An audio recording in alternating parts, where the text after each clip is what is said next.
So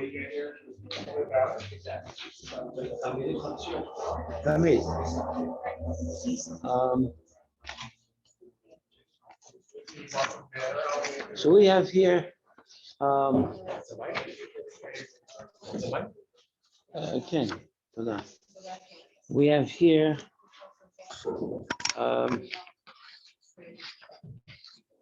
three pages, right? Yeah. Okay, so these 3 pages here, Thank you. these 3 pages,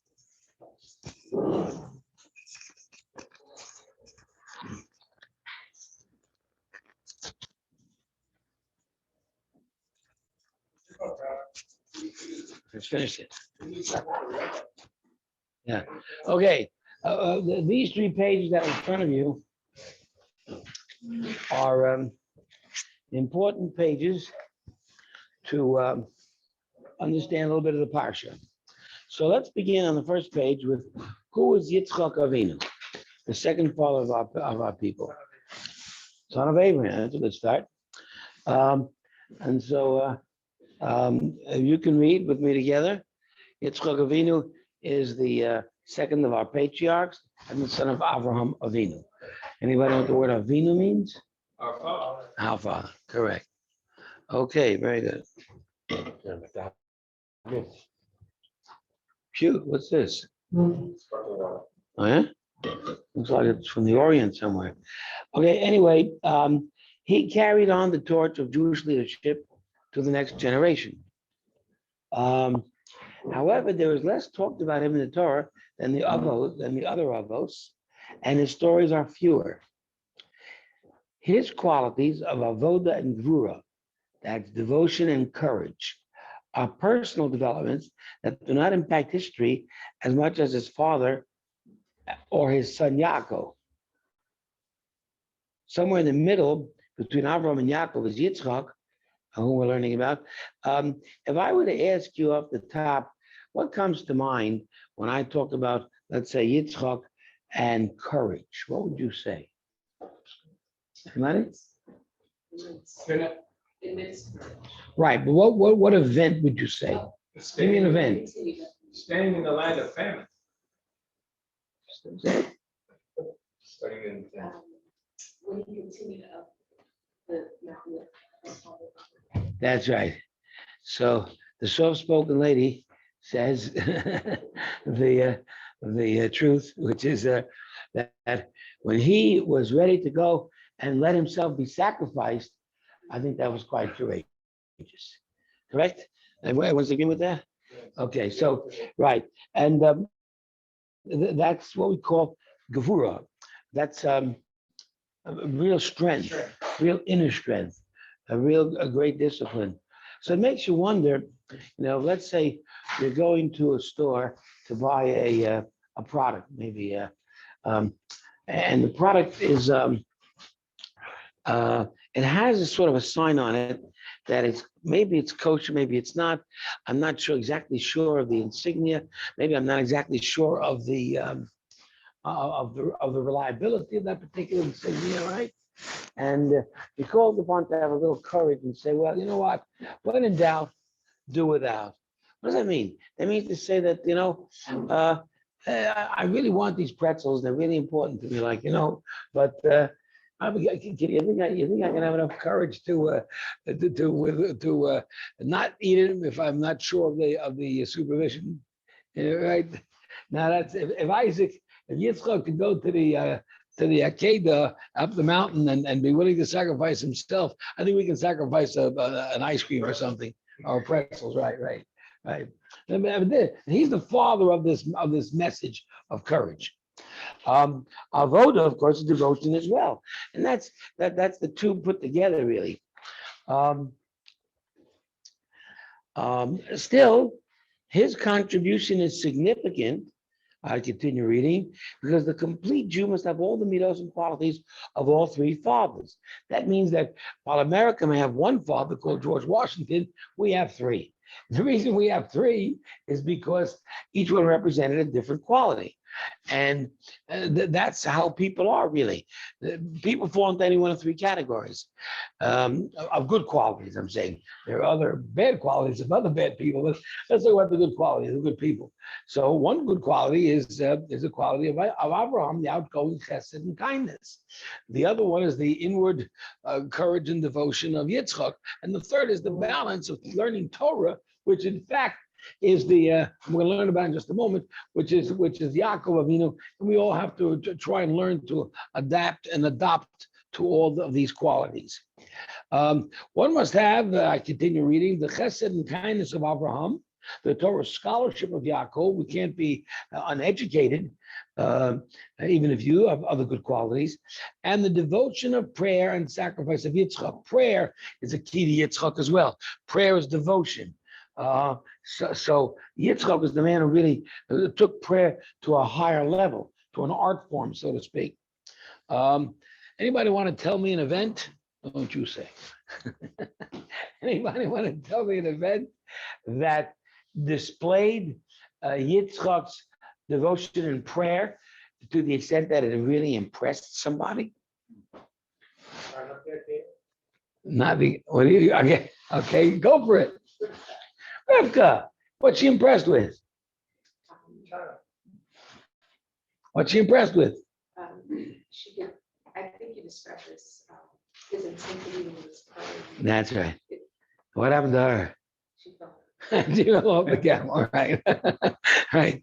The idea is that he really was. I mean, she really saw someone really, really heavily devoted to prayer, and she really saw someone who was so intense and with such praying with such fervor that like wow, you know, and it really impressed her, moved her, and almost made her frightened to come close to him, so to speak. And that was the kind of person or aura that Yitzchak gave off. However, the qualities of Yitzchak, and let's focus in on Yitzchak now, okay? Second of all, the qualities of Yitzchak produce a remarkable personality of isolation, holiness, and purity that brings one ever closer to Hashem. Now, isolation may not sound very pleasant to you, but there is a value in that to some degree. Yes, we should be integrated. We should be nice to people, and people should be nice to us, but there's time for yourself too. How about a little personal meditation? How about a little time for just me, right? Isolation has a value. And isolation, you see, gives you a chance to really work on yourself and bring you to higher levels of holiness and purity. Purity is what? Purity is 100%. There is no passing grade under 100. 99 doesn't cut it. It's not pure anymore, right? By definition. So therefore, the 100 is what you're seeking. A purity of thought, a purity of understanding, a purity of grasping. Understand? And this is what more intensity and more thinking and more concentration brings to. Now, maybe you've seen people like that in prayer in one time or another in your life. Maybe you've seen photos of people at the Western Wall, Hasidim, that are with intense fervor, so to speak. Well, this is beautiful stuff. And this is Yitzchak. So we're getting a little closer and connected to our second father. And it's also an isolation that makes it difficult to understand. Let's pause over here now. It is also an isolation that makes it difficult to understand the existence of evil and to identify it. Isn't everybody beautiful? Isn't everyone in the image of God? Isn't everybody wonderful? Isn't all people good? A naivete. A 9 out of 10, you want to say? A naivete, yes. A naivete. That's right. Naivete. And no, I don't know if the people in Afghanistan are really nice people, or at least their leadership anyway. And I don't know if Nazis are really nice people, and then we should be merciful or whatever. So we get an idea that there is, but someone who's a naivete you mentioned, Kevin, and someone who was really holy and pure, some sort of a isolated mountaintop, so to speak. I mean, he really can't. So he can be easily fooled, can't he? Vulnerable mentally. Yes. Mentally. I mean, someone will come in and tell him a good story, and he'll buy it hook, line, and sinker. Now that's a problem. So there's got to be modification. But whatever we learn about these good qualities in life, we got to modify them, right? We got to add a little bit to and make the person effectiveness. The event, Yitzchak has two sons. And the one that he happens to like the best is Esav. And he sees he's unable to see the disaster of blessing Esav, which we're going to get to in just a bit, when he does have to make the blessing. Yitzchak's eventual recognition of truth embellishes, the key word I said a moment ago, but embellishing, modifying, and adjusting and moving the character. And of course, this takes wisdom. This takes learning. This takes about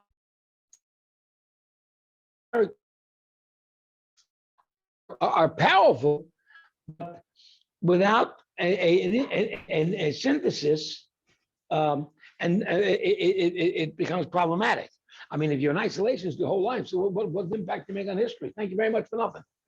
I mean, with all due respect, you were born into this earth, you came to vote, stayed on the earth, and you voted your life to Hashem, and goodbye. Thank you. Did you bother to marry, by the way? Did you bother to have kids, by the way? So that's the problem in isolation, in holiness and purity.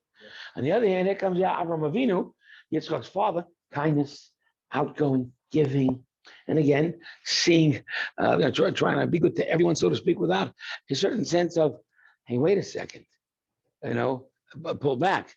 You do have to, I mean, I know you like to give charity, but you need this money for your rent.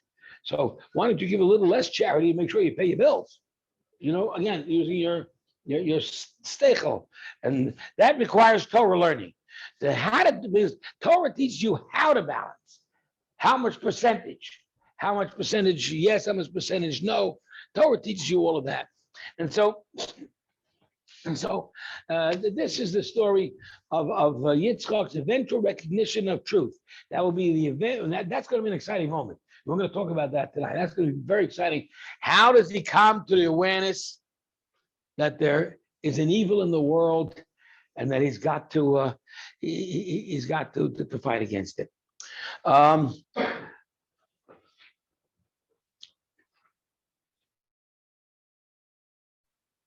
What do you think now? We'll look inside the Torah and we'll talk about it. But let's come back from Yitzchak from our point. Okay, number one, Nolad b'Bisurat Malochim. Anybody want to tell me what in Hebrew or in English the word, not you, the word Malachim means? Malachim, angels. That means that he was born from an angelic report, right? They didn't go to the doctor to say she's pregnant. Didn't take a pregnancy test. How did she know she was going to have a baby? Just some angel walked through the door and said, you're going to have a baby and you're 90. Do you understand the unusual source of this person, this child, and of this adult Yitzchak from the very beginning? He's born out of unusual circumstances. A malach tells her she's going to be pregnant, right? So I think what Chazal want to say on the day that they remember last week's parsha, the angels came. They were actually guests, but they were really malachim. So they came to to Avram's tent, and they made the prediction that tomorrow, next year, at the age of 90, Sarah's going to have a baby, right? And all of a sudden, Chazal say that her skin began to become young again. And softer again. Wow, what's going on with me? Anyway, the next step is Vayomal Avraham et Yitzchak beno ben shmonat yamim. What does the number shmonat mean? Shmona, anybody? 8, right. 8 yamim, 8 days. He is, and actually, I probably I wrote the translation on this line after, so you can cheat easy. Yomo Avram et Yitzchak, Yomo means to be the circumcision. Yitzchak is the first Jewish male in history to be circumcised at the proper age, which is 8 days, right? All of Yitzchak's life is going to be filled with unusual, incredible, groundbreaking experiences. Number 3, Lo Yirash ben Amazot and Benim Yitzchak. That's called Gerush Yishmael. Yishmael must be expelled to protect Yitzchak from his evil influence. Sarah says to Abraham, I know you have an older son from the other woman that I gave you. Yishmael is his name. He will become the father of the great Arab nations. And they're mighty and great, as you well know, because there's 21 Arab countries in the Middle East. And he's got to go. Now, why does Sarah tell Avram to kick out Yishmael, which is something we should be doing today in modern Israel? Right? But why? And she said the reason. I can't have the two of them growing up together. He was tormented. The influence of the negativity of Yishmael. Yishmael's not a bad guy, but he's certainly not in anywhere near the caliber or the holiness of Yitzchak. So the simplicity of Yishmael cannot and will affect Yitzchak. That can't happen. And this gives us a very important insight into our education of our children. One of the major requirements of our education of children is, in that sense, isolation. Jewish children should not be going to school with non-Jewish children. There's no such thing as a public school in our sense of understanding. It doesn't exist. Our children have to go to a Jewish school if they're to stay Jewish.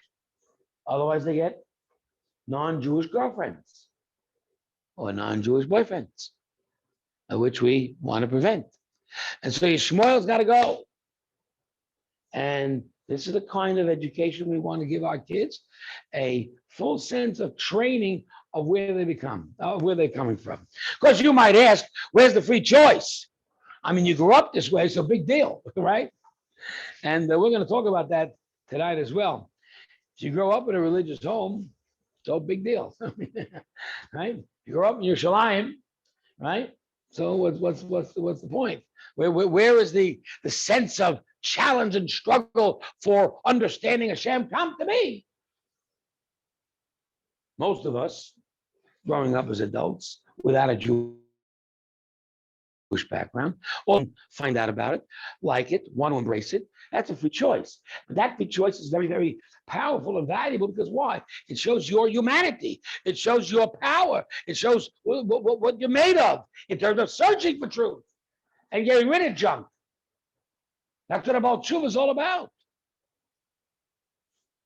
A person was telling me today about when he was young, he ate for breakfast bacon and eggs. Now, I don't know what it is. I never had bacon and eggs. That's what a lot of goyim like to have.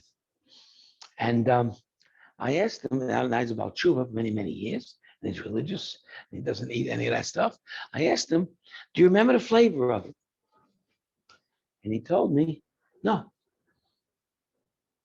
That means that he worked on himself to get rid of this, and make himself into a new person.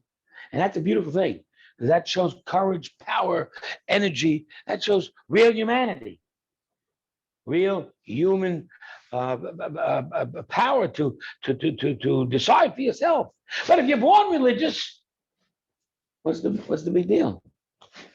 And so the truth is, you see, we're going to have to learn that when you're born religious, you got a tougher task. Because the idea of learning the truth still falls to you as an adult. Because we said Yitzchak went to the Akedah, went to be slaughtered with his father dutifully, not knowing that he was the sacrifice. But then when he asked his father said, you're the one? He could have easily split, and he didn't. That means as an adult, he made his own choice now. And that's what every one of us has to do, even if we're born in a religious family. So therefore, by definition, you want to give your kids a religious chance because or background, because that way they are more capable of at least making a learned choice as an adult.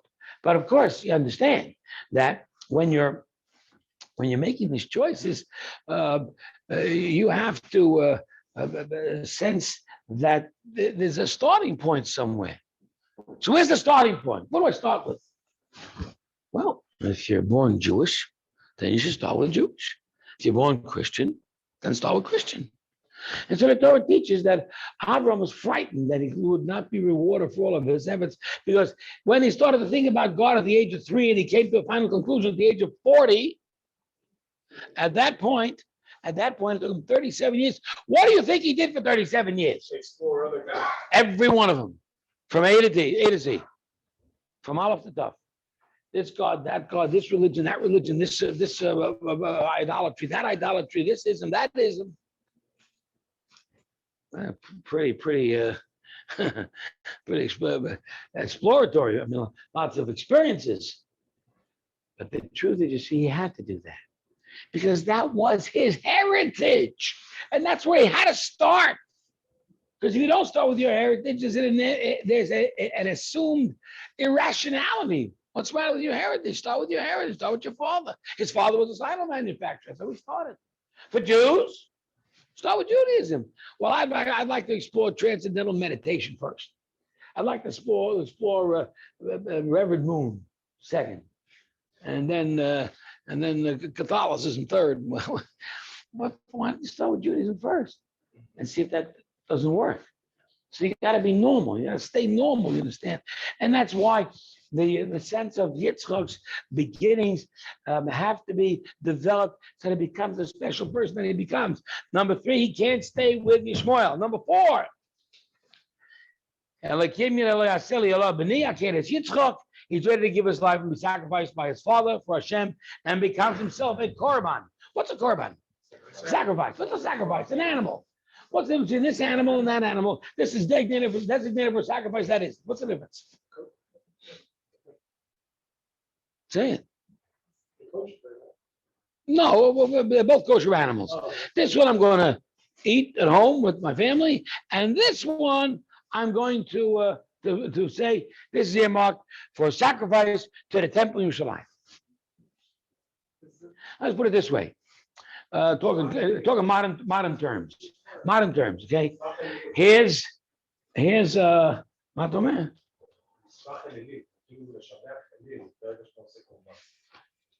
Elio? ואין קורבנות להשם? לא, בדרך כלל הקורבנות שלנו גם יותר שווים. Oh, Kevin can rise to the occasion again. Yeah, well, right? When you dedicate something, it becomes holy. So I've got here a $100 bill. And I take this $100 bill and I say this $100 bill is a dedicated charity to the shul. There's a certain sanctity that goes on that $100 bill. Now it's not the same. It's not the same monetarily that it is with the animal, let's say. But let's say I decide to dedicate a slab of marble to the shul. I can't switch that slab with another slab. That's a mundane and secular slab of marble. This is a holy slab of marble. Can a slab of marble become holy? Well, Torah is made out of animal skin. Animal skin became holy. Every time a shul, they take the Torah out of the shul, what do? You run to kiss the animal skin because there's Torah written on it, because it became holy. So once you dedicate something to religious service, it becomes holy. So he was dedicated. He was supposed to be the sacrifice. He's a holy being, and he can't go and pursue a secular career if he wants to. He's already dedicated to the service of Hashem forever. He's going to be learning Torah, doing mitzvahs forever. That's what he's going to do. More than that, so Yitzchak is quite a fellow here. He's born by angels, circumcised at 8 days, gets rid of Yishmael, so he shouldn't be influenced. He's a sacrifice by his father, becomes a carbon. And guess what happens? Number 5, Dema'ot HaMalachim. What's it, Dema'ot HaMalachim? The what? Tears of the angels. What's happening here? As Avram is ready to slaughter Yitzchak, just before the angels came and stopped, angels cried tears that fell into Yitzchak's eyes. When tears fall into your eyes, not out but in, they blind you. Yitzchak became blind in old age because of that. But he became blind not only in a physical sense, but in a mental sense. He just couldn't understand. That's the naivete, the blindness of naivete. Number 6, we got to find a wife for this guy. And the best place to go is to go outside of Israel, back to Avram's hometown. But he can't go. He can't leave the land of Israel. Do you know that when you move to Israel, there's a halacha that you're not allowed to leave Israel ever. The moment you're there, if you're born in Israel, you're stuck there. You can't ever leave, except for 3, nothing personal, except for 3 reasons. I don't want the guy to feel bad. Except for 3 reasons. What are the 3 reasons that you're legitimately allowed to leave Israel? For what? Panasa. If you can make a better living, panasa. You're off the hook. What else? What other reason? Right. If you can find a better yeshiva to learn in, let's say, and if you find the wives in America rather than in Israel. Right. Some people just found all 3. You found better learning here. Right. The learning is here, right? So, but otherwise, Yitzchak can't leave Israel. Someone's got to find him a wife. Hopefully, he makes a good choice, right? And so, Yitzchak is the status of a carbon. His holiness disallows him to leave Israel. Number 7, Abraham refuses to let Yitzchak marry Eliezer. Who's Eliezer? His servant. Sure. Can you get a more trusted servant? Can you get a more loyal servant? Can you get a better man than Eliezer? Top of the line. Trust him with everything. Kol Mashiach, all right? And Eliezer says, I'm trusting you with this great job. You go back to my hometown where I came from and find a girl that's appropriate for my son, because the girls here are no good. And Eliezer says, maybe the girl won't want to go. Should I bring the son back here to meet the girl? Not a chance. Either she comes or forget about it. How do you say maybe in Hebrew? Ulai. How do you spell ulai? Could you spell ulai without the vav if you wanted to? Sure you could, couldn't you? If you spelled ulai without a vav, a little bit different, and you wanted to put different nekudot under the word, what would you come up with? Okay, but I'm gonna take the aleph lamed yud, right? You're saying it's ulai. Let's say we have a word out here called aleph lamed yud. So you say it's ulai because you put in your own nekudot because there's no nekudot there, right? There's no vowels. So I'm going to say to you, I disagree. I think it's another word. What other word could it be? A lie. What's a lie mean? To me, says Eliezer, I got a daughter. What about my daughter? To me, yeah, he has a daughter. A lie. Ulai really meant a lie. That's why it's spelled in the Torah. You look it up in the Torah, it spells without a vav. It's without a vav. Yeah. So what he really is saying is maybe the girl won't want to go, and maybe My daughter will. my daughter. And Avram says then, nothing doing. You don't understand how holy Yitzchak is. You're devoted, you're terrific, you're wonderful, you're the best ever in town. But you know what? You're not my people. It can't happen.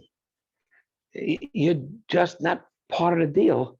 You're part of the supportive role, but you're not part of our people. You're not part of it.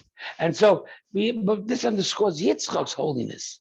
Does every Jew in the world understand he's holy to the extent that he can't marry a non-Jewish girl? Does he know that? That you're holy.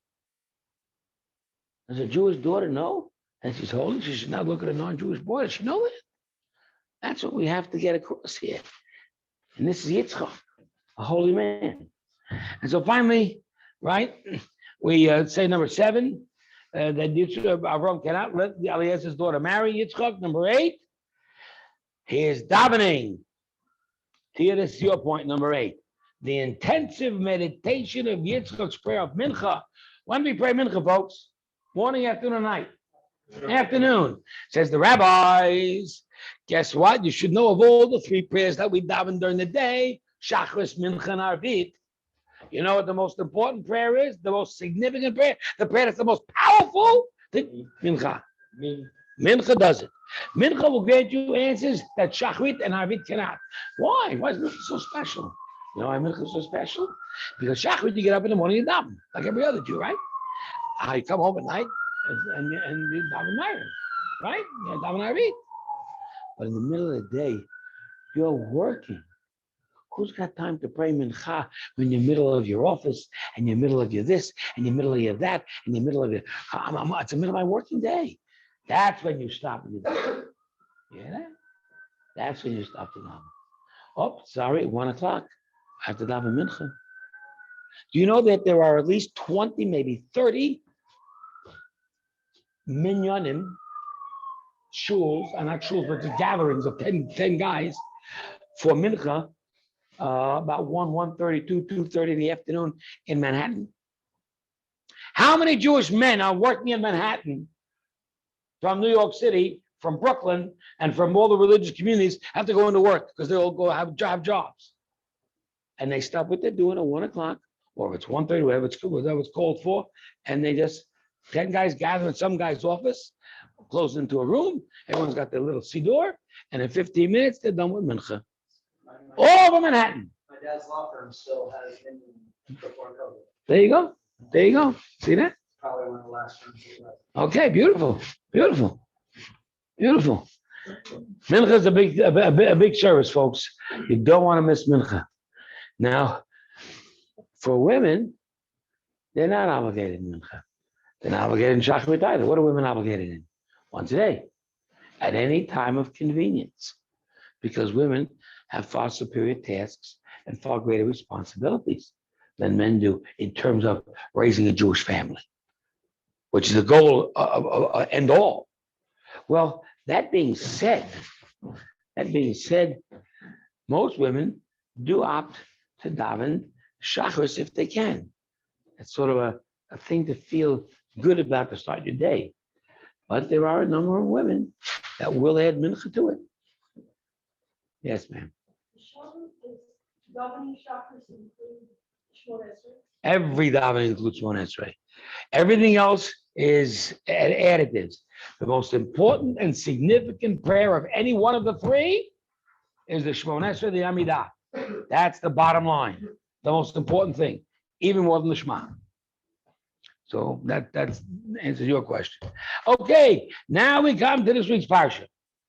Okay, so who would like to tell me, I think this is a no-brainer, really, using that theory of connecting the end of last week's Parsha to the beginning of this week's Parsha? What is the connection between the end of last week and the beginning of this week? The end of last week was, anybody?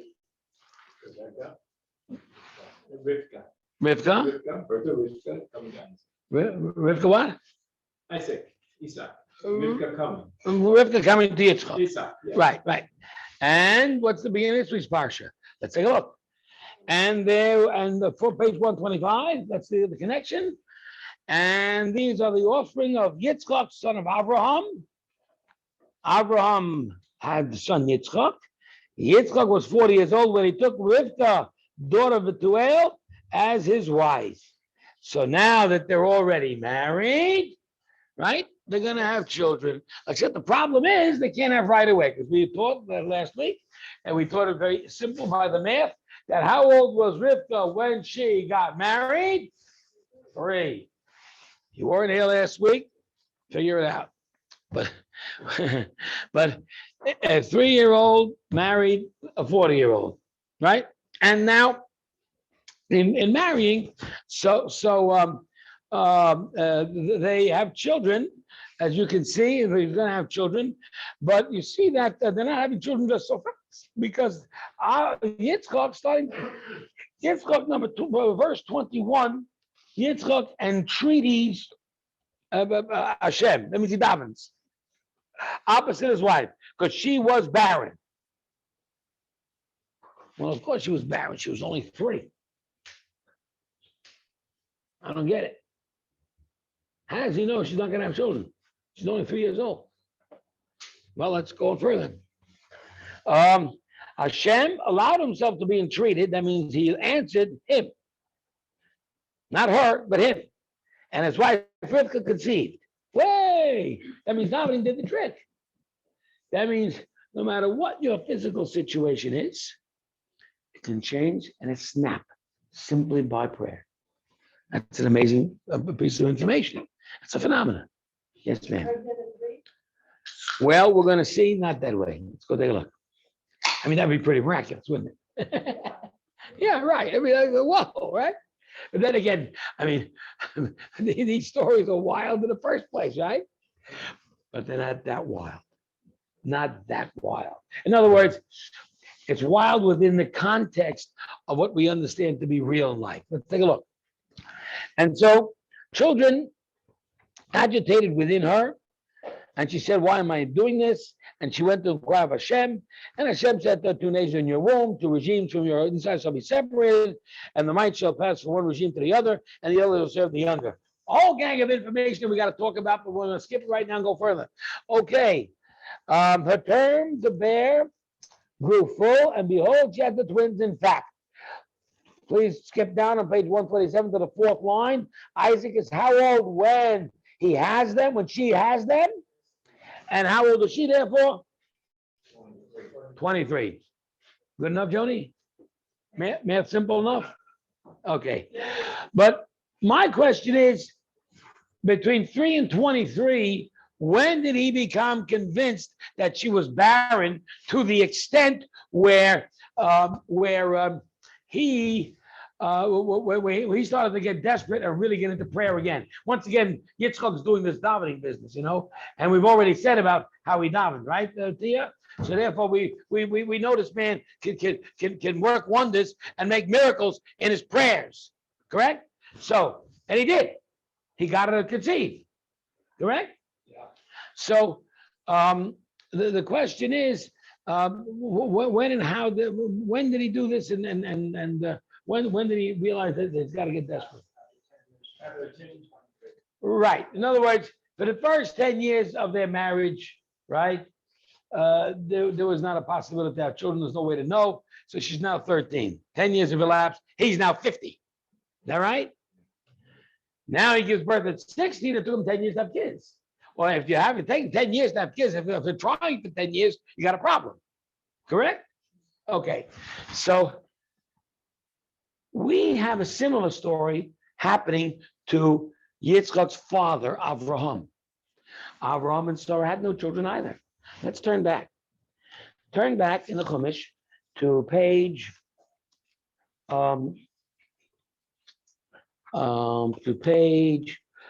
70.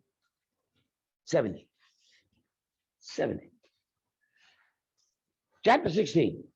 Now Sarai, right? Abraham's wife had borne him no children. Correct? And she had his maidservant Hagar. Sarai said to Abraham, Hashem does not allow me to have children. Why don't you sleep with the maidservant, and she'll have a child, and we'll call that child ours. And Abraham listened to the voice of Sarai. Everyone see that on 16 verse 2, the end of 16 verse 2, that Abraham listened to his wife? Right? My wife reminds me of this passage every day of the week. Abraham listened to his wife. Always listen to the wife. So I said to my wife in response, that's if you're Sarah, then I'll listen to you. If you have that kind of not forget it. All right. anyway, so it was her idea. And as we talked about it, it's not a problem in terms of, I mean, of its faithfulness. I mean, there was both of them wanted to do this, and this was what is nowadays, let's say, like to do through in vitro or whatever. What's interesting, however, is that turn the page to page 72. 73, verse 16. How old was Avram when Yishmael finally was born from Hagar, the maidservant? How much? 86. Is that right? Okay. Now,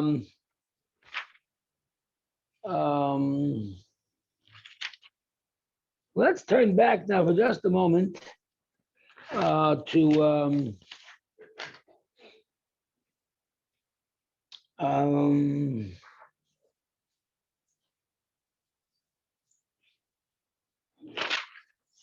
let's turn back here to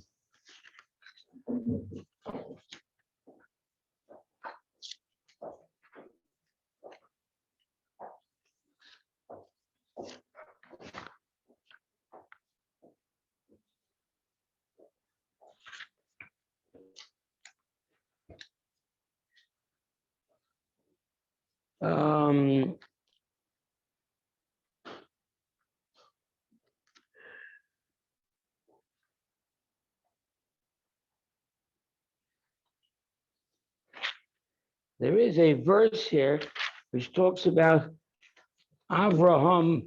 We'll make it easier, okay? We'll make it real easy. Let's turn back to the beginning of Lech Lecha on page 57, right? And on page, no, sorry, 55. 55, verse 4. Avraham went as Hashem had spoken to him. This is where the beginning on the top of the page, Hashem tells Avram, go from your land to the land that I'll show you, right? And Avram went in verse 4, and Lot went with him. How old was Avram when he'd made this trip? Anybody? 75. So that means how long now was he in Eretz Yisrael before Yishmael was born? 11 years. 75 to 86, correct? And how long was he in Eretz Yisrael after making the trip when Sarai came up with the idea? A year before. He comes out at 75. He's now 85. There's no children. Sarai gets desperate, comes up with this idea, right? And he has the baby a year later at 86. That means 10 years. What does these 10 years mean? These 10 years mean that that's the litmus test of having children. If it's not working after 10 years, couples sometimes even think about divorces. And it's sort of a panic time, so to speak.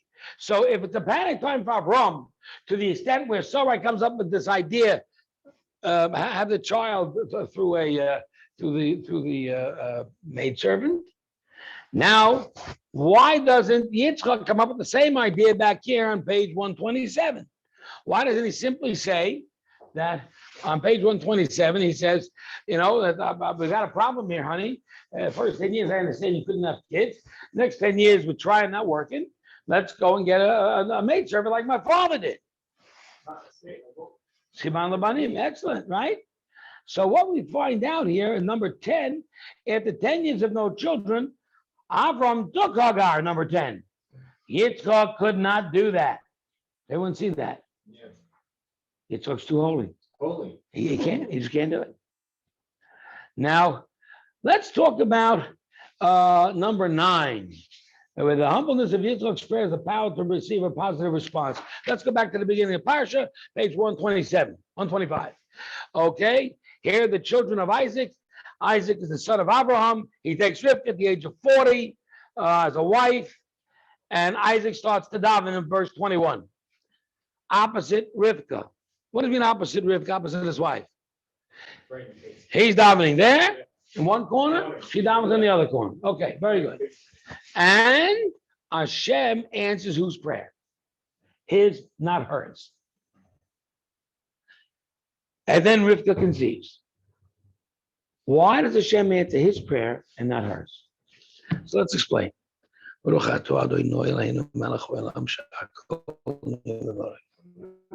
Amen. Let's explain. Rashi says that Yitzchak was a tzaddik, a righteous man, and his father was righteous. He was a tzaddik, the son of a tzaddik.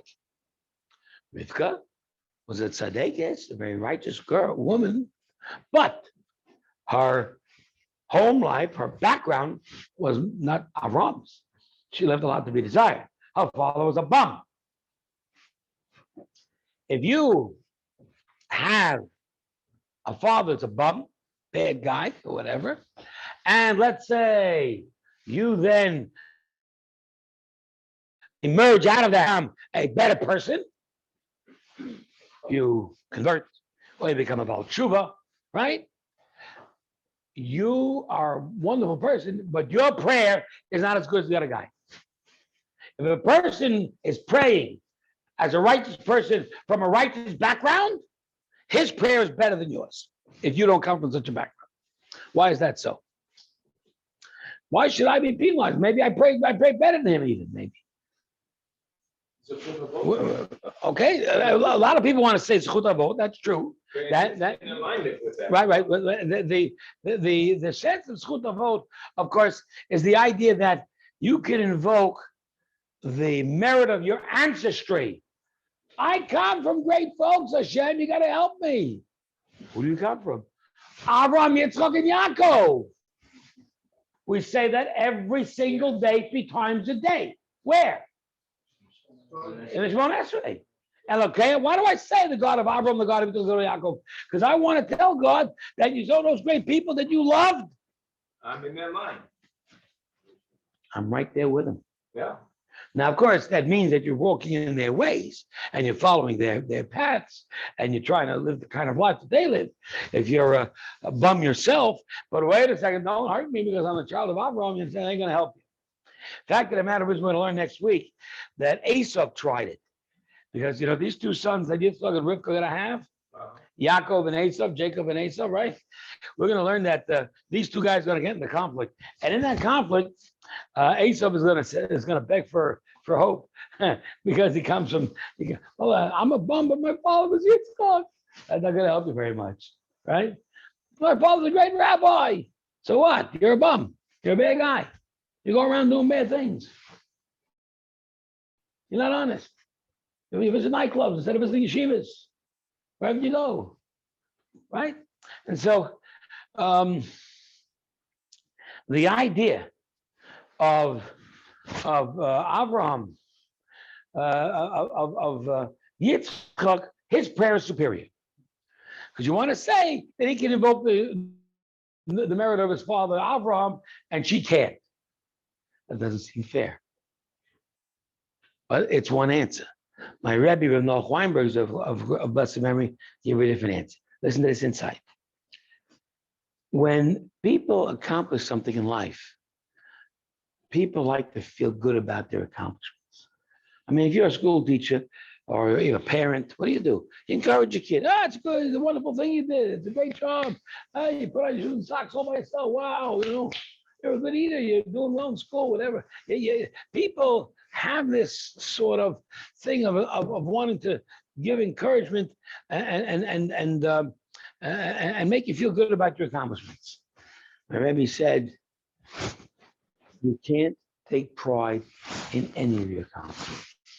You can take pleasure, but not pride. I did this, I did that, I accomplished this, I accomplished that. So what? That's because God made you that. God gave you the ability. I'm a wealthy man. I own a big company and I'm making a lot of money. Enjoy it. Take pleasure. Don't take pride. Because who gave you the smarts to be able to do well and make some money? Who helped you?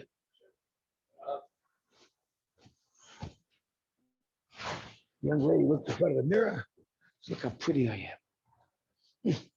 She's arrogant over everyone else, but she's so pretty. Who made you pretty? Who gave you pretty things? I want to take this pride in this accomplishment, folks, and I want you to all applaud me. I have a 98.6 temperature.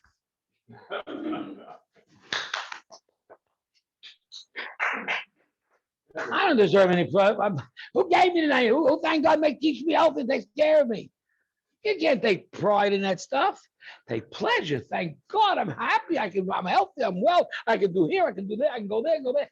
But never take pride in the simplest accomplishment because it's all Hashem.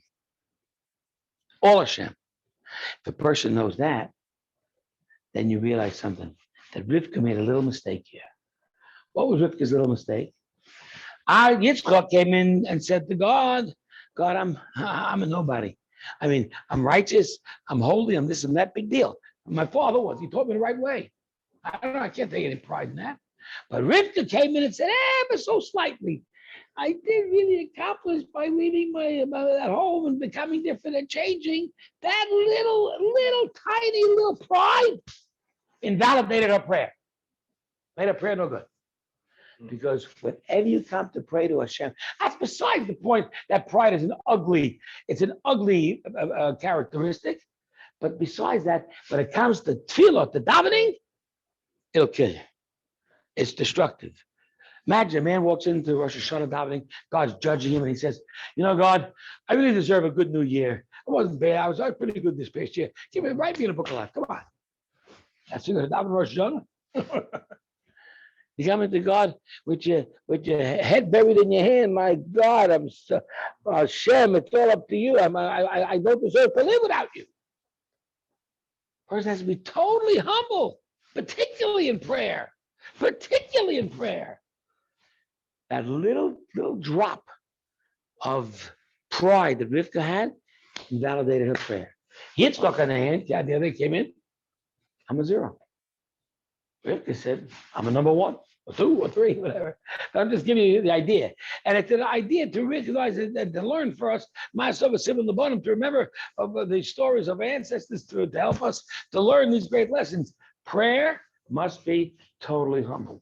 There cannot be an ounce of pride in prayer. So God answers Yitzchak because of his humbleness. That's number 9. And now, of course, Yitzchak, number 11, loves Esav. He sees the potential of Esav and his dynamic and is blinded to his reality. Now, we said he's blinded to the reality. We said why? Because on the other day, and because the tears went into his in his eyes, the tears of the angels. He's blinded not just physically, but blinded mentally. But you see, he's also Yitzchak is also, he sees the potential of Esav. But Esav's a rotten guy.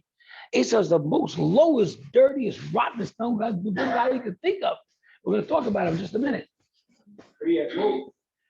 Because you see, he sees in Esav what he doesn't have. I don't have dynamic. I don't have charisma. I don't have the ability to communicate. I don't have, I'm shy in front of crowds. I don't have what Esav's got. Wait a second, what about your other son, Yaakov? He's just like me. He sits and learns in Torah all day. Sits in the base Medrash all day. Sits in yeshiva all day. He's not changing the world. Esav can become the next father of the Jewish people and change the world. That was what Yitzchak thought. But then Yitzchak thought of another thing. Maybe it's the 2 of them.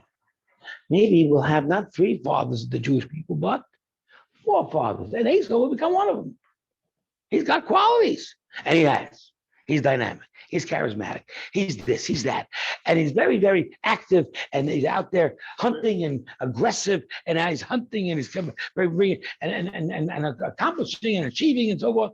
And when it comes to speaking to his father, it's a very interesting way of speaking to his father. Just like a hunter traps animals, right? You got to lay a trap. The animal walks into the trap and you got it, right? he traps his father. He hunts his father. By what? By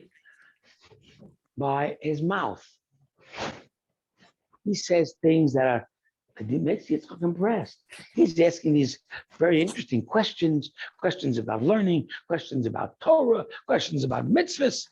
Whoa, guy knows what he's talking about there. And then, of course, he gives him a little bit of the hunting that he had. I give him a little food, Dad. Have a little food, Dad. Right? I bought you pizza, you know. so I know as a father, I can be bought easy by my kids. Just give me a pizza. So that's all I need to do. Like, whatever you want, honey. It's yours. Want the car? Take the car. So the idea is that he really falls for him naively. And that's again the part of Yitzchak's weakness. So let's look at number 12. Esau the hunter traps and deceives his father with good food, honor, and learned questions. And honor. Let's add the word honor to that.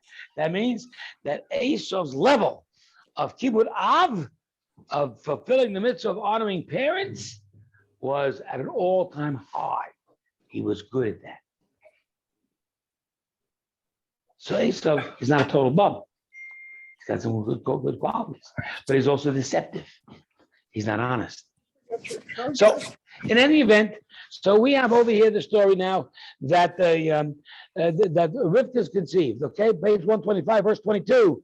The children agitated within her. What do you mean they agitated within her? Well, any woman who's ever been pregnant knows what it's like. You know, little kick here, a little kick there. Right? Guys don't know anything about it. I wouldn't know anything about it. What? You're carrying you're receiving all sorts of pain and it's discomfort and of course that's part of being a Jewish mother, part of being a mother. That's part of your job. A woman understands that, but she doesn't.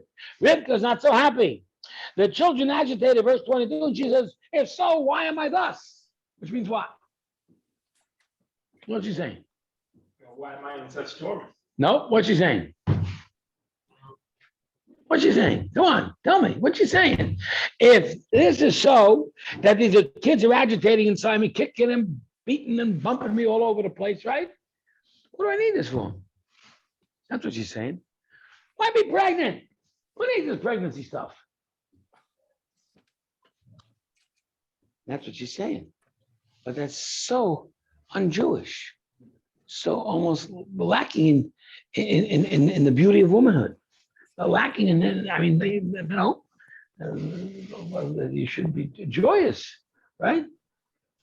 But the reason she wasn't is because there was not a child inside her, there was two childs, which is in English, children. I'm making fun of you, I'm sorry. Right? Two childs. That is precious, Joni. So the two children are agitated and they're wrestling inside. So she went to inquire of Hashem. That means she went to the lone place where the spirituality around, that was the yeshiva of Shem. She went to the yeshiva of Shem and they said to her, we were holy people. Now these holy people, by the way, of Shem, I have to tell you, were people high holy distinction, but they never made an impact on the world like Avram did. They didn't change the world, Avram did. So they were like these isolated, holy of vows, somewhere in the mountains of Tibet, all by themselves, sitting in some ashram, and then learning or whatever, and then learning spirituality, whatever it is. But the world doesn't pay much attention to them. Avram, they paid attention to, right? Because he was out there to change them. In any event, they told her, we see in prophecy that there are two nations in your womb, two, and they're going to become nations, regimes from your insides, but they shall be separated. They will not work together. So the whole idea of the hope of a fourth father now goes down the tubes. The might shall pass from one regime to the other. One time, this regime will be high, and the other time, that regime will be high. But whichever regime is high at the time, the other regime will be low. So if Esau is on the high, the Jewish people are down. If the Romans, Esau's descendants, destroyed the base of Mikdash in Shalayim, the Roman Empire, and the Jews are low and vanquished and conquered. But if the Jewish people begin to emerge, Esau will go down. In the World War II, Esau's descendants, the Nazis, conquering the world, destroying us. We were at an all-time low of shame, degradation, misery, suffering, persecution, horror. Today, state of Israel stands strong and tall, and nobody can stop it. Not Germany, not Russia, not China, not America, not the United Nations, not all the condemnations, not even Ben and Jerry can stop us. Not even Ben and Jerry. That's two idiots, right? They should lose every dime they have. That's a little sideline curse. Anyway, no, I did like their ice cream, I have to admit. But yeah, that's right, but no more. I'm done with them. I'll find another ice cream. So once again, what are we saying? He was saying that they're down now. No one can stop us. And the elder shall serve the younger at the end of the day. Whoever comes out first is not the firstborn. Whoever comes out first will serve the younger. Esau came out first. Yaakov was destined to be the great leader of the Jewish people. In any event, she's upset with this issue. Excuse me a second. Just got visited by a stupid mosquito. She's upset because she's got these two kids inside that are battling. And remember this, the battle of the Jewish people against the battle of Esau is a battle for the womb. From day one, we cannot work together with them. The battle against evil. Well, she's upset because, you see, she doesn't know she has two. It's the men of God in yeshiva that told the two nations are in your womb. She thought it was one. Now, the problem with the one child is as follows. Every time she walked by a place of holiness, like a place of God, Jacob began to kick her. Maybe his destiny needs to be in the yeshiva to learn Torah. But every time she passed the nightclub, Esau started to kick, right? Or in a den of iniquity, right? And Esau. And she said, I gotta, listen, if my son is gonna be a tzaddik, I'll be delighted. If he's gonna be wicked, I'll be sad. But I got a nut inside me. He goes for both places. He's a weirdo. And I had to tell her, no, you don't have one child. That's why she was upset with the pregnancy. So she realized now that she has two inside. And this information that the angel is giving her, that the men of Hashem are giving her, this information, Yitzchak is not privy to. That's why Yitzchak believed in Esau. He didn't know that that Esau was destined for evil from the beginning. He didn't know that. And so, yes, Yehovah. What did you say her husband about how she was feeling? Why didn't you tell him? So the truth is, you see, in a way, he was very remote, and it's true. But the bigger question is, why didn't she share with him the question? Or share with him the answer, I should say. Why don't you tell him what the man of God said? And it seems that the reason for that is because Rivka realized early on that it's going to be Yitzchak's job to move out of naivete on his own. Mm-hmm. When persons are naive and they don't realize the truth, you can't tell them. They have to experience reality.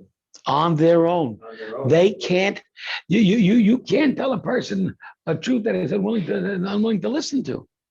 You have to let him find out, and that's what we're going to find out happens when the brachos, the blessings are going to be conferred. But let's finish this up real quick if it's late.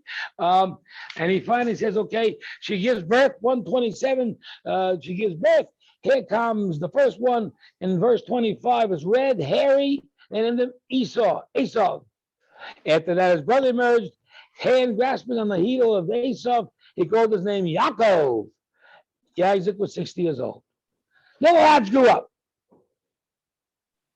And Esau became a man of trapping, a man of the field. But Jacob was a wholesome man, abiding in the tents. What do you think he was doing in the tents? Studying Torah, learning Torah, right. Isaac loved Esau, for it was game in his mouth. He gave nice food. And of course, he used his own mouth to trick Esau with false honor. And the honor was genuine, but the questions were not genuine. But Rivka loved Yaakov because she knew the truth. She knows an Esau when she sees one. You know why? She grew up with. She grew up with Esau's. She knows those guys. Yeah. She knows those bums, right? And so therefore, you have husband and wife on a divergent path from the beginning. Now, Jacob was simmering a stew in verse 29. Is this an important piece of information? Do I care what he was simmering? Do I care that he was simmering at all? He's cooking up a stew of lentils, adashim. Yeah. Right? Why do I care? Morning. Okay, It's food. because everyone knows that lentils, adashim, is the food of mourning. What's the lesson here? Somebody died. Somebody's mourning. Who died? Who died? Abraham died, right? And who is mourning? His son, Yitzchak. Okay. How old was Abraham when he died? Anybody remember? 170. 175. How old was Abraham when he had Yitzchak? 100. So now, when Yitzchak is 60, when the twins are born, Abraham is 160. Now, if Abraham dies at 175 and Yitzchak is 75, how old are the twins? 15. Just around the time of the bar mitzvah. Just around the time when the lads grew up and they went to divergent paths. And you don't see these divergent paths as children. They grow up in the same house, and the same children, and the same education. And Rivka and Esau and Yitzchak try to give them the proper education. But somehow or another, Esau is veering off. And Yaakov stays the course, stays the path. At the age of 15, it's clear what Esau's future is. It is also clear what Yaakov's future is. And Yaakov is simmering the stew. Why do you think he's doing this? Because you see, if Yitzchak is mourning, he's not permitted to cook his own food. When you're sitting Shiva, someone has to cook for you. Who's cooking for Yitzchak? His son. That's a beautiful, dutiful thing to do. Where's Esau? How come he's not there?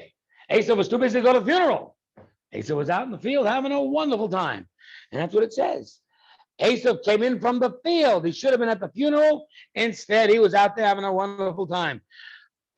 Hurting, harming, hunting, killing, maiming, destroying, stealing, whatever he could. And so, bad guy. Right? So he comes in, he's exhausted. Which, by the way, tells you that wrongdoing exhausts you real quick. Too much partying, right? Too much partying. Absolutely. Esau said to Jacob, pour me now some of that very red stuff. I'm exhausted. And therefore they call his name Edom. Edom means red. Red, by the way, is a very bad symbol of blood, symbol of bloodshed. And that's the symbol of Edom and the symbol of these Esau European powers. Jacob said, guess what? Sell as this day your birthright to me. What's a birthright? What's a birthright? The malachot that comes with the firstborn. Oh, but right, every position in bracha that comes from the firstborn. Firstborn has the right Like the to father. get the bracha from the father and to continue on in the act of leadership Office. and his office and take his rightful position in the next generation. Yaakov is second born. He realizes that Esau is going to get it. He wants it. What does that mean? You got it. I want it. Now, this is the kind of thing you just can't steal. I mean, how do you steal that? You can't. How do you steal that? You know? Oh, you trade. That's right. I'll give you something if you give me that. Give me that, right? What do you want? You want the soup? You got the soup. And guess what? Esau says, I'm dying. I'm not sure he's really dying. I'm giving that expression, I'm dying. He's not dying. But anyway, he says, what do I care about the birthright? And so Yaakov said, sell it to me, swear. And he swore. And he sold his birthright to Yaakov. Then Yaakov gave Esau the bread and the lentil and the stew. And he ate and he drank. And he got up and he left. Now, would someone please tell me the relevance of all that? Eating. I'm Shoshana. Why is it important for me to know that he gave him the food? Of course, he gave him the food. That was the whole idea to trade, right? That he ate the food. What do you think he was doing with the food? What do you think he did with the food? He ate food. He drank. Of course, he drank. Then he got up. Of course, he got up. What do you think he did? He sat there all day. He left. Of course, he left. What is the Torah telling me? Because it wants you to focus on a specific action. If you didn't Makes give it, thanks to it, it's not- makes the sale, the transaction legitimate. How? Because it details what Esau done, and if he really wanted the birthright, if he really had come to, after he had eaten, he could come to a senses and say, wait a minute, I gave you my birthright. But the fact that he got up and left means he didn't really. Kevin's on the ball. He's on the ball. I'm not sure it's a baseball or football or basketball, but you're on the ball. Brilliant insight. There's the insight of my Rebbe of Noach. Brilliant insight. Yaakov really took a gamble with this, because we know in Jewish law that a sale under duress is no sale. If I want that cap, and I put you into a position where you have no choice, sell me that cap, that's no sale. It's a legitimate cap, it's no legitimate sale. The sale has to be a relinquishing of an item from the seller to the buyer, to the extent that that relinquishing means what? I am prepared to give it to you, you can now have it. Other than that, that's an illegitimate sale. And Yaakov knew that. So he's sitting there waiting for him to do what you just said. Let's see if he eats, let's see if he drinks, and then he stops and makes a protest. But he didn't. That's why, what's the very end of the passage say? Look at the very end of 34. Esau spurned the birthright right then and there. Not at the beginning when he sold it for the soup, but at the end when he left and knew without a protest. Therefore, Esau is established. He wants soup, food, indulgences, and whatever, right? And Yaakov, right? And Yaakov wants the birthright. He wants the opportunity to be the next leader of the people. He wants the opportunity to move forward and change the world and become a force for Hashem in the world. Okay. Anyway, now we're going to learn our last part of the night is the fact that, and we can go to verse 130, page 134, 135, and it came to pass that Isaac has become old, and his eyes have dimmed from seeing, that he summoned Esau, his oldest son, and said to my son, he said to him, here I am. And he said, I'm angry, I'm aged, I gotta get I don't know the day of my death.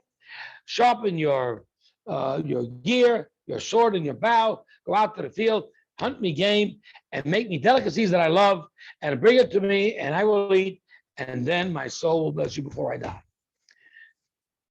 What's the necessity of food here? That's a covenant. Right? Whenever there's a covenant, a blessing, there's food. And we see that model with regard to Hashem. I think it's a little more than that. I think food is a way to, as simple as it may sound, or as basic as it may sound, it makes a person happy. You have a nice little meal, you feel good. You can't bless until you're feeling good. Mhm. You got to be able to feel good to bless. Now, to bless is not just to wish you well. To bless, not to give you a good thing. I hope everything works out for you. To bless means To achieve I am going to guarantee that it's going to work for you. That's a blessing. You tell a story about a woman who couldn't have children, who came to the great Ramosha Feinstein. Came to Ramosha of blessed memory. Rebbe, please give me a bracha. I have no children. So Ramosha was reluctant. He was a very humble man. I don't think I have the power or but maybe you should go to some of the Rebbes. They're much more holier than I. And Ramosha said, go to one of the great Rebbes, maybe the Lubavitcher Rebbe or other great Rebbes, the Garrett, the Baba, the Klosterberger, the Sapa, whatever. And the woman was insistent, no, Rebbe, I want it from you. I want Ramosha's bracha. So he said to her reluctantly, if you really believe in the bracha that seriously, and you really believe it, then with all my koyach, I give you a bracha, you should have a baby. And she said, when? When? I'm not playing games here. I want to know when I'm going to have a child. So he said, Hanukkah. And so it was that she gave birth on Hanukkah. The moral of the story is the fact that she believed so strongly in the bracha that it worked. The moral of the story is that since she believed so strongly, Rav Moshe was able to give her his entire energy into that bracha, and it worked. So when the brachas are available over here to be the next leader of the Jewish people, I want to be the one to get the bracha if I want to be that leader. I want to make sure I get it. Because if I don't get it, and he gets it, then we're all out of trouble. And so Yaakov should be getting it. He sold it. And Yitzchak does not know that. So therefore Yitzchak sends who out? The firstborn. I got two great sons. One's more mild mannered than the other. The other one's more aggressive. The aggressive is the firstborn. And I like aggressiveness anyway because I ain't got it. Says Yitzchak, I'm sending you out to go and bring me food. Make me happy.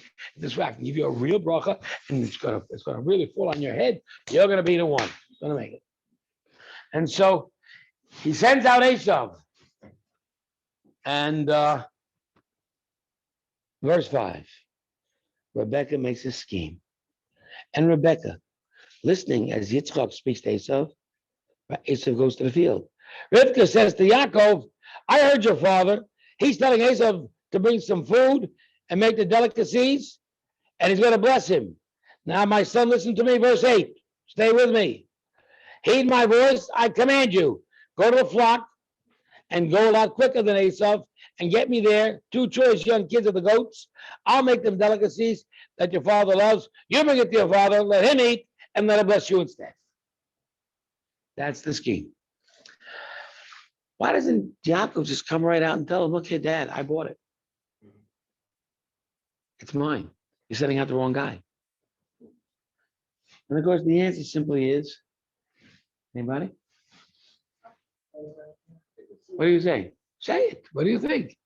Why didn't Yaakov tell him, I bought it fair and square? I gave him soup, he gave it a birthright. Why does he have to resort to this scheme of his mother's? Because why? Because he can't tell him. Yitzchak's got to figure it out on his own. I got an idea. How about his wife? Let his wife come and tell him, honey, you're making a mistake. I mean, how many times wives tell us we make mistakes? My wife tells me every day, right? Honey, you're making a mistake. You're doing the wrong thing. You got the wrong guy. And I can tell you for a fact that he bought a little legal fair and square. Why do you don't do this? Don't wait. He's not going to listen. Why is he not going to listen? Because why shouldn't I give it to Esav? Esav is so bad that he gave it away? That's how little he thinks about it. I can't believe it. I can't believe it. Esau's a wonderful boy. He's a little aggressive, I agree. A little dynamic, I agree. But he's right on. He gives me food all the time. He honors me all the time. He talks to me and learning all the time. Yitzchak's got to find it out on his own. There's no other way. So, what happens? Bottom of the page, 115, 135, sorry, 135. Bottom of the page. Yaakov replies to his mother, I can't do this because Esau is hairy and I am smooth. Perhaps my father will feel me, 137 on the top, and he'll make me into a joker and he'll say that you're a bum for doing this deceit and therefore bring a curse upon me rather than a blessing. Oh, yoy. His mother said to him, your curse is on me.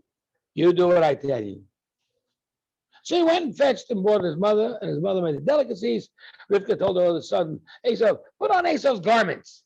They smell like the field, like game, like the fields, right?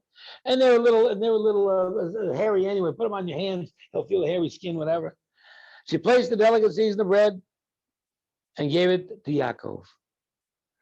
Why did she say the curse is on me? And that's a great woman. That's a great mother. She's got courage. You're right, but then he's going to disrespect his father. But where did she come up with this courage to say, if there's any curse involved, I'll take it. It's on me. If he curses you and says you're going to hit by a car, I'll get hit by the car. Oh, so she therefore has got no problem. She knows she's right. Yeah, she doesn't feel that. All right, so you understand, Yaakov doesn't know this prophecy, obviously. She knows the prophecy. That's brilliant.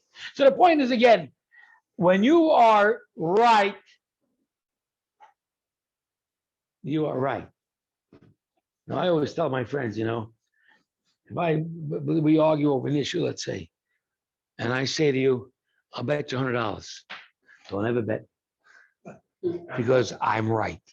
The confidence. I will never lose a bet, because I won't bet. I'm not sure, but I'm sure. Don't ever bet. I'm telling you. And so she says to go and do this. Here comes the deception. Now watch this story. Get into this drama. And as we're reading this, look at the picture. See the picture on the screen. He comes to his father and he says, Father, here I am. And who are you, my son? Who says that? Yitzchak. Right, Yitzchak. Yitzchak says, right? Oh, okay. So he's stealing my line. Take it easy. Okay. But we got to see how it unfolds. How it unfolds. Because even if you have, we want you to go. We want Yitzchak to go from suspecting it's Yaakov to knowing it's Yaakov. We want to go that trip, get that journey. So let's understand. He says, who are you? But I'm bothered by who are you in the first place? And so are you. Because why? If he's saying, who are you? Why should he say, who are you? He's expecting himself, no? Yeah. So why is he saying, who are you? Father, here comes Yaakov, his father. Before you get another word out, he says, who are you? Who do you expect? He's expecting Esau. So why does he say, who are you? The voice is different. But you'll see why his voice is different. Watch. Yaakov says to his father, it is I, Esau, comma, should be a comma there, your firstborn. Oh, no, I'm sorry, I made a mistake. There's no comma there. It is I, comma, Esau, your firstborn. In other words, I am who I am, Esau is your firstborn. Do you get the nuance? That's the nuance of that comma. How important is a comma? You see that? I am I, but Esau happens to be your firstborn. I ain't lying. And throughout his lifetime and post-lifetime, particularly, Jacob, Yaakov Avinu will be known for truth. The man that tried to pull off a sale that was illegal. because it was under duress, because poor Esau was dying, right? It was the truth. He did the right thing because Esau spurned the birthright by walking away after eating, not protesting. We said that. He is a man of truth. It may look like he's deceitful, but he's a man of truth. And he says, I am, it is I, Esau, your firstborn. And he makes that separation. I have done as you told me. Rise up, please. Sit and eat of my game that your soul may bless me. And the key word in that whole sentence that gives away that he is Yaakov and not Esau. Who wants to guess it? Let's read it together. And then tell me the most important word that Yaakov says that proves that it's Yaakov and not Esau. Watch. He says, here I am. No, Jacob said to his father, verse 19. Watch this. It is I, comma, Esau your firstborn, comma. That gives away some information right there. I have done as you told me. Rise up, please, sit and eat my game, that your soul may bless me. What's the key word? Say it again. And you know why it's a key word? Why is the word please? Right? Teach your children to say please and thank you all the time, right? That's a fact. And furthermore, we're going to see that when Esau finally does get in, he doesn't say please get up, he says get up. We're going to see it. And the commentators note the difference. Having being scholarly and seeing one get up and the other get up, and they see the difference, they immediately say, Yitzchak knows what's going on. Okay, so what does Yitzchak say? Yitzchak says, verse 20, how is it that you were so quick to find my son? How'd you get it so fast? 137. And he said, uh-oh, this will give him away for sure, because Hashem, your God, has arranged it for me. The key word, Hashem. Esau never used the word Hashem. All of a sudden, this is very strange. So Isaac says to Jacob, wait a second here. Something's goofy here. Come close, if you please. I want to see if you're my son Esau or not. I want to feel in your hands. So verse 22, Yaakov draws close to Yitzchak, his father, who felt him, and said, the voice is Jacob's voice, but the hands are Esau's hands. What's he saying? He's saying I'm in conflict? Obviously, but he's saying more than that. What does he mean when he says the voice of Jacob, the pleads, the Hashem? Jacob's holy. But he also says the hands of Esau. But this is okay. Well, let's put it this way. This verse has come down in history, traditionally, as a description of a Jew vis-a-vis the evil of evil nations. The Jew uses his voice to solve his problems. The voice of Yaakov. Esau uses his hands. Esau is warlike. Esau is a warmonger. Esau wants to fight. And so he says this conflict. But it's saying the conflict, which one does he say first? The voice. The voice. The voice. And which one is he absolutely convinced is true? The voice. The voice. The hands can be disguised, but you can't disguise the voice. You can't disguise those words. And you said them blatant and openly for me to find you. Yaakov is unwilling to lie. Unwilling. I want you to know who I am. And here's the reason why. Here's the reason why. Watch this. We know that parents bless their children every Friday night. Is that correct? Yeah. It's a beautiful custom. Okay. Now, my oldest child comes to me on Friday night, stands before me, and I pick up my hands and I raise him, I bless my child. And then my second and my third, fourth. What would happen if, let's say, I'm blessing my first child and the others are waiting in line. And at that moment that I'm getting blessing, I'm so intense blessing, I close my eyes. And as I close my eyes, all of a sudden my child, for one reason or another, is going to the bathroom. So he runs to the bathroom, and the second child moves into his spot, so to speak, right? And I bless. Question, who gets the blessing, the first and the second? Okay, all those There's a vote, folks. Oh, and no abstains. You got to vote. All those who vote for the first child getting the blessing, raise your hand. All those who vote for the second child getting the blessing, raise your hand. High. Right? What do you say, Carla? First or second? You say the first. Shoshana? Second. What do you say, David? Second. Adam, what do you say? I don't know. I'm abstaining. I'm abstaining. He's the guy. The guys that don't vote. That's the guy that don't vote. Aviv. Mimit Barech. Harishon or Sheni? Harishon. And the answer is the bracha is dependent upon the person who's giving the bracha's thought. It doesn't matter who's there or what's there. It's what's in my mind where the bracha goes. If I'm blind, chas v'shalom, and I can't see, or the child is coming, or whatever, I close my eyes, whatever, it's the child who I am thinking of will get the bracha. So if he's thinking of Esau, right, and Yaakov's sneaking in, it's worthless. So that's why his knowledge that Otherwise, the bracha is worthless. If he's thinking of Esau while Yaakov is there, who's getting the bracha? Esau, Right. the first guy, not the second guy. So where can we find that over the Torah that he's thinking of? Because we are showing here for the nuances of the words that Yaakov is disclosing his identity. How'd I get here? Hashem help me here. Who am I? Am I? Esau's your firstborn. Which means that Father, you know. please get up. You got to know that Yitzchak is, this is it's weird. I mean, are you sure you're Esau? And that's what he says. Look at the very next passage. Look at the very next passage. He goes, 23. He did not recognize him because his hands were hairy, like Esau. That means he didn't recognize him because of the hands. Otherwise, he's sure that it's who? Yaakov.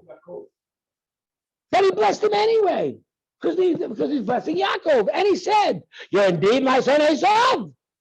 Are you Esau?" He's really in conflict now, right? What does Yaakov answer? What does he say? Look at it. No, look at what he says. Look at the words. What does he say at the end of 24? What does he say? Yeah. I am. Did he say I am Esau? He said I am. Doesn't matter. I am.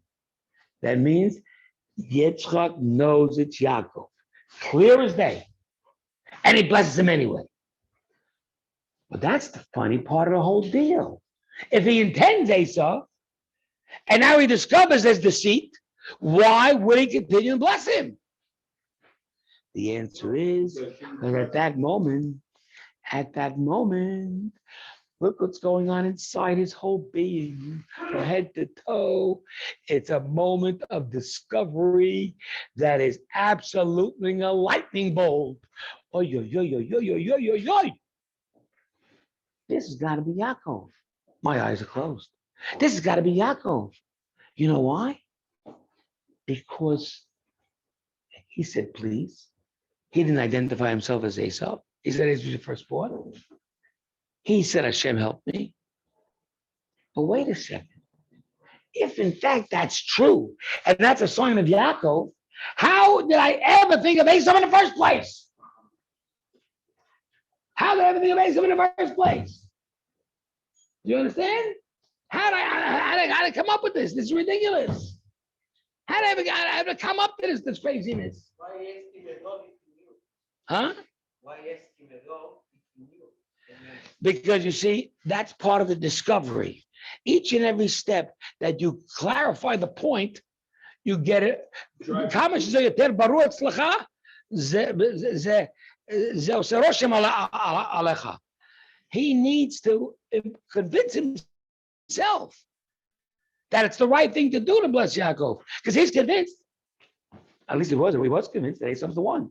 Now he says Esau's not the one. What's a pshat? Is a pshat?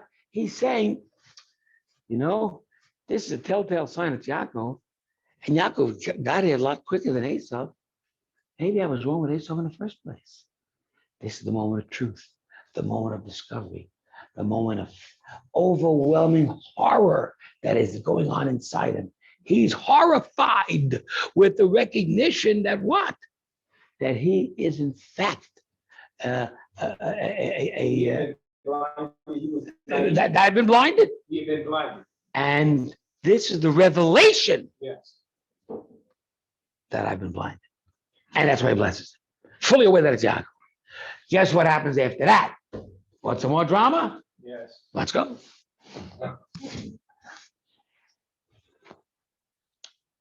He says, verse 25, serve me, let me eat. My soul will bless you. Served, ate, brought him the wine, he drank. Then his father Isaac said to him, come close if you please and kiss me, my son. But next page, 139, he draws him close and kisses him, smells the fragrance of the garments. He smelled the fragrance of the garments, and those fragrance was whose? Esau. And he blessed him anyway. The fragrance of my son is the fragrance of the field, which Hashem has blessed. That means you're going to control the fields, and you'll control Esau in the future as well. May God grant you the dew of the heavens, the fatness of the earth, and abundant grain and wine. People will serve you. Regimes will prostrate themselves to you. You'll be a lord to your kinsmen. Your mother's sons will prostrate themselves to you. Cursed be those who curse you. Blessed be those who bless you. And it was, verse 30, Isaac finishes the blessing. Jacob is left. In walks Esau. And he made the delicacies. And he said, Father, let my father rise. No, please there. Right? Eat of his son's game, said your soul bless me. And Isaac said to his father, who are you? And he said, I'm your firstborn Esau. Exactly the opposite of the way Yaakov did it, right? Are you looking? Or am I just telling? Verse 33. Then Isaac trembled. And as he trembled, what was he trembling about? I almost nearly came through to making the most monumental error of history. I almost destroyed the universe by almost giving the blessing to the worst guy I could possibly give it to.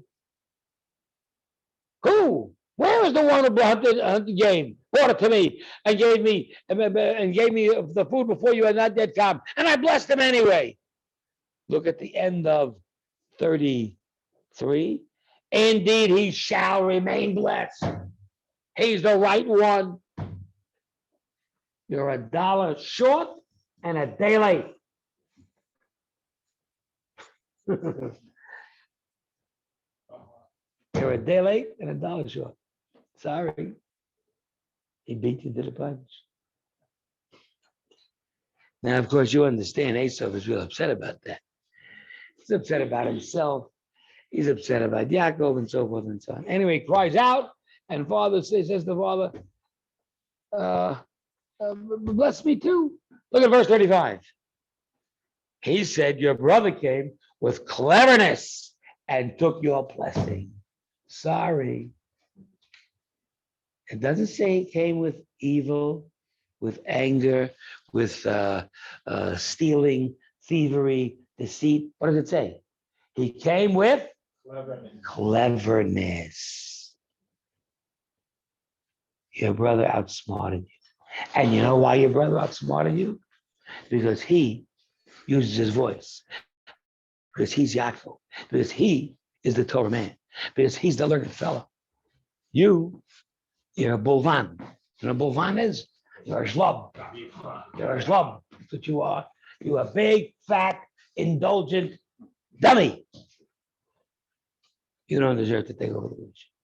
He's the man who will take over the leadership. The man of chachma, of genius and brilliance. Now, it is true that this is Rivka's advice, and he does follow his mother, granted. But he takes his own initiative in the whole procedure. He doesn't lie about it. He's straightforward. And Yitzchak has to find this out on his own. And that is the story of the bracha. The bracha, of course, goes to Yaakov. Yaakov bought it in the first place, number one. Number two, he cares about it. He cares about spirituality, not about the fields. Number three, he's the worthy one. He's the one with the proper refinement and etiquette and decency that is going to become the great new leader. And he desires to. And he desires it. He's the right one. Esau, Careless. Esau is as coarse as a man from the jungle. He's Tarzan. He's Tarzan. He hasn't got the slightest finesse of get up, father. And Yitzchak needs to go through this. Rivka can't tell him. And it's a great lesson for everybody. Don't tell people what they're not prepared to hear. Let them find out on their own. Self-discovery is convincing. You telling somebody is not going to make a dent of difference in their thought process. Not a dent of difference. And so once you have this whole scenario, you then begin to understand not only who Yitzchak is, but also who Yaakov is. Yaakov is really a brilliant, cunning fellow who knows the right way to do things. Part of which is to tell him to his mother. Part of which is to be as disclosing as possible without giving it away. And thirdly, there's no doubt that you have to be the person who will take the risk and do it with wisdom and cunning. Just know how much to disclose and how much not to disclose. Right? No, I think that nowadays there's something called something TMI. What's TMI? Right? People do, right? Don't give off too much information. Let people, right? People got to figure it out. And that's why Yaakov eventually becomes the new leader of the Jewish people. What happens after that, of course, we will learn next week, but I want to bring to your attention on page 2, the brachas. Number 1, on page 2 of the paper. Esau's deception. Esau is deceiving Yaakov from day one, Yitzchak from day one. Esau is deceiving him from day one. From day one, Esau is deceiving. He's been faking his father ever since, looking real pious, answering great questions. Yitzchak's inability to see it, knowing of the sale, not knowing of the sale, and how irrespective or lacking respect Esau had for the position is behind Yitzchak's decision to bless Esau. Number 2, Yaakov's voice to give away causes suspicions to Yitzchak. Yaakov's mentioning of Hashem makes Yitzchak suspicious of his original plan to bless Esau in the first place. Number 3, Yitzchak is sure that it's Yaakov, for he has hardly heard Hashem's name on the lips of Esau ever. The voice is unmistakably Yaakov, but the hands are strangely those of Esau. And this he could not recognize, but he blessed him anyway, because he knew it really was Yaakov. I got a little problem here, but other than that, it's Yaakov.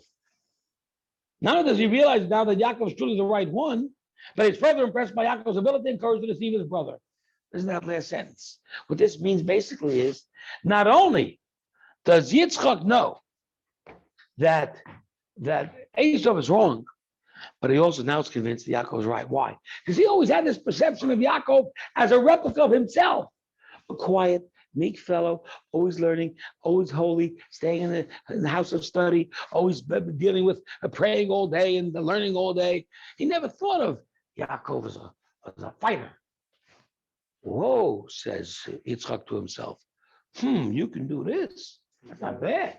I see you're ready to fight for the Jewish people. I see you're ready to fight for our future. I see you have more than just the meek, mild attitude of a scholar.